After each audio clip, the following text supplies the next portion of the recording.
सरकार किसी की भी हो, सरकार किसी की भी हो, निडर होकर न डरे न थमे, बिल्कुल निडर और एकजुट होकर के उसकी कमियों को उजागर करना देश का सबसे बड़ा देशभक्त माना जाता है। और तलवे चाटने वाले देशभक्त नहीं होते, ये दलाल होते हैं। ये अपना बनाने के चक्कर में दूसरों का भी पी जाते हैं और दूसरों का भी ये हक मार लेते हैं।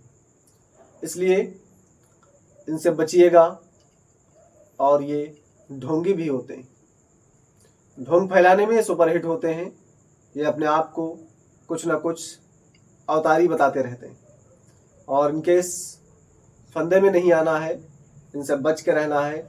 और ये कभी ना कभी किसी टाइम किसी वक्त भी ये हिंदू मुस्लिम का दंगा करवा देते हैं। और 140 करोड़ की जनसंख्या है, जिसमें से 22 करोड़ लगभग मुस्लिम यानी माइनॉरिटी और 78% या करोड़ मान लेते हैं जो मेजॉरिटी में हिंदू हैं।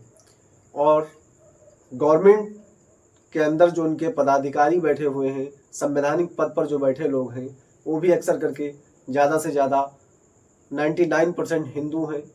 फिर ये समझ में नहीं आ रहा है इस भारत का हिंदू ये 10 साल के अंदर कैसे या 15 साल के अंदर में खतरे में कैसे आ सकता है। सवाल पूछिए और अपने होशो हवास अपने बच्चों को पढ़ाइए और उनको जागरूक करिए। किसी भी हाल में ये साइकिल के पहिए, एक हिंदू एक मुस्लिम, ये दोनों चल रहे हैं, नेताओं पर बैठ करके सवारी कर रहे हैं। ऐसा कार्य न करें, बिल्कुल समझदारी से और अच्छे तरीके से अपना ये वोट बैंक खींचने के लिए ये हमको आपस में लड़ाने का काम करते हैं, एकजुट और नाजुट। अभी हाल ही में एक बयान आया है कि एक रहोगे तो नेक रहोगे। इससे पहले क्या एक नहीं थे? इससे पहले क्या नेक नहीं थे? जब से यह भाजपा की गवर्नमेंट आई हुई है तब से एक रहो नेक रहो, सबका साथ सबका विकास कहीं दिख नहीं रहा। 75 साल या ईयर्स बाद आज जाति जनगणना हो रहा है। क्या इससे पहले जाति जनगणना नहीं हो सकता था? अगर इससे आप सहमत हैं तो आप कमेंट जरूर करें और अपना राय जरूर दें, क्या आपके मन के अंदर कौन सी चीज़ चल रही है। इसलिए मैं आपसे निवेदन करता हूं, आपसे रिक्वेस्ट करता हूं, ये जो गोदी मीडिया हैं इनके चक्कर में ना पड़े। ये सिर्फ अपने टीआरपी बढ़ाने के लिए एक सनसनीखेज खबर देते रहते हैं। कोई व्यक्ति पहलगाम अटैक में जिंदा हो और फिर उसको मरा साबित कर दें, तो इनसे बड़ा कोई गोदी मीडिया नहीं है। आप बिल्कुल ध्यान रखें।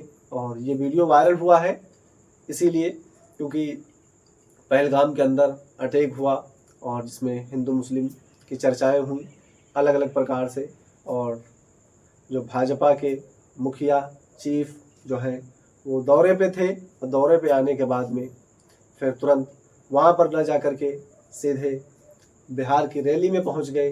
तो इन सब बातों पे सवाल उठाइए और उनसे पूछिए जवाब। मैं किसी भी पार्टी को सपोर्ट नहीं करता हूँ, बट मेरा कहने का मतलब ये है कि वो हिंदू मुस्लिम की लड़ाइयाँ न करवाएं और ये आपस में लड़ाने का काम न करें, अंग्रेज़ों जैसा हाल न करें। अंग्रेज़ कहते थे, आप हिस्ट्री उठा कर देखें, उसमें आप पढ़ोगे तो आपको मिलेगा पहले फूट डालो फिर राज करो। तो हमारे और आप में फूट पड़ी हुई है और राज कर रहे हैं। डॉक्टर्स, इंजीनियर्स, आईएएस, आईपीएस, बड़े बड़े अधिकारी जो हैं या बड़ी बड़ी पोस्ट पे लोग बैठे हुए हैं, बड़े बड़े इंजीनियर, बड़े बड़े पैसे वाले, ये सब क्या है? काफ़ी लोग पढ़े लिखे हुए हैं। कोई चार्टर्ड अकाउंट से मैनेजर है, कोई एमए है, कोई पीएचडी है, कोई एमफिल है, कोई एलएलबी है, कोई एलएलएम है, कोई टीचर है पीएचडी करके घूम रहा है, पीजीटी, टीजीटी, ये इतने इतने बड़े टीचर इतनी इतनी बड़ी पोस्ट लिए घूम रहे हैं और एक 10वीं फेल को अपना नेता बना देते हैं और उससे सरकार चलवाने का कार्य करते हैं। तो बताओ किस देश का भला होगा? आप ज़रूर कमेंट में बताइएगा। मैं आपके कमेंट का इंतज़ार करता हूँ और मिलते हैं नेक्स्ट वीडियो में। मैं BWC वाला आपके लिए आपके हित में बात करता रहूँगा और आपको जागरूक करता रहूँगा। All the best.